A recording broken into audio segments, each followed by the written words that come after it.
फडणवीस अजीत पवार को फोन कर सकते थे, पत्र लिखना एक षड्यंत्र है। महाराष्ट्र में नवाब मलिक के मुद्दे पर सियासी तकरार।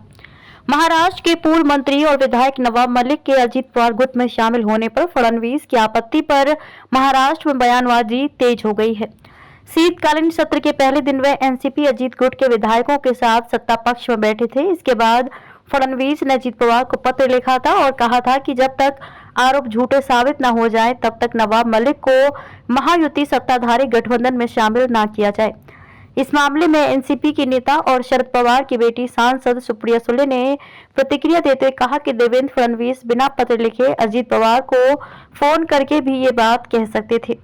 सुले ने कहा कि ये पूरा मामला एक षड्यंत्र का संकेत दे रहा है। उन्होंने कहा कि जब एनसीपी के नेता जेल में थे तो तब भी मैं सबसे मिल रही थी। मुसीबत के समय साथ रहना होता है। हर बार हम उनके और उनके परिवार के साथ थे।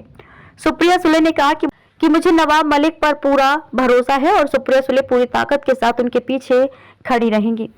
हमने किसी पर भी सीबीआई ईडी नहीं लगाई। हमने कभी बदले की राजनीति नहीं की। भारत में इस वक्त गंदी राजनीति चल रही है, इसलिए मुझे संदेह है कि नवाब मलिक के पीछे कोई साजिश रची जा रही है। वर्तमान में बीजेपी लोगों को तोड़ने का गंदा काम कर रही है। जीत को लिया तब देश महत्वपूर्ण नहीं था।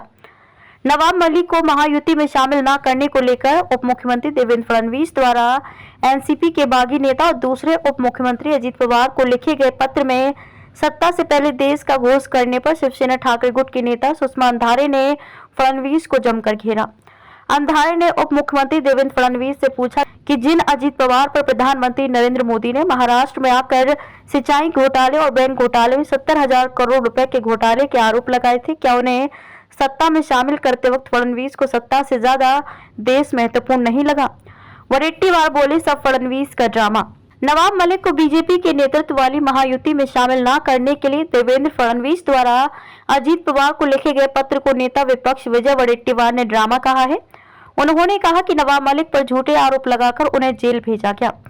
नवाब मलिक ने अजीत पवार के पक्ष में एफिडेविट दिया है। इसका मतलब यह है कि नवाब मलिक महायुति के साथ हैं। अब फडणवीस पत्र लिखकर खुद को और बीजेपी को पाक साफ बताने की कोशिश कर रहे हैं। दूसरी तरफ सरकार ने विधायक के रूप में नवाब मलिक के चुनाव क्षेत्र के लिए खूब सारी निधि दी है। यह निधि उन्हें महायुति के विधायक के रूप में दी गई है।